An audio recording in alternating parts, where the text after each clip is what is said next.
వార్లారా, జ్ఞానం ఎట్టిదైనది తెలుసుకొనుడి. బుద్ధిహీనులారా, బుద్ధి ఎట్టిదైనది యోచించి చూడుడి. నేను శ్రేష్టమైన సంగతులను చెప్పుదును వినుడి.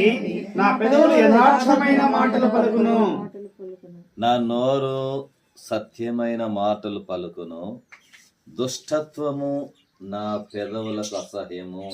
నా నోటి మాటలన్నీ నీతి గలవి, వాటిలో మూర్ఖత్వైనను పుణ్యతలైనను లేదు.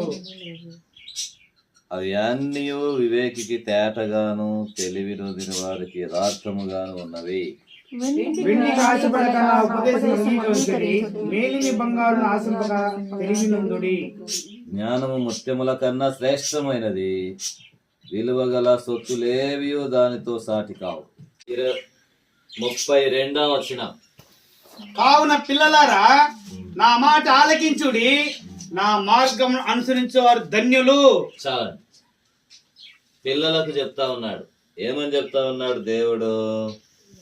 పిల్లలారా, ఆలకించుడి, మాట ఆలకించుడి. అంటే దేవుడు ఎందుకు నా మాట ఆలకించు, నా మాట విను, నాకు లోబడు, నాకు భయపడు, నేను చెప్పింది చెయ్యి అని ఎందుకు అంటా ఉన్నాడనంటే మాట వినడంలో మనం అంతే.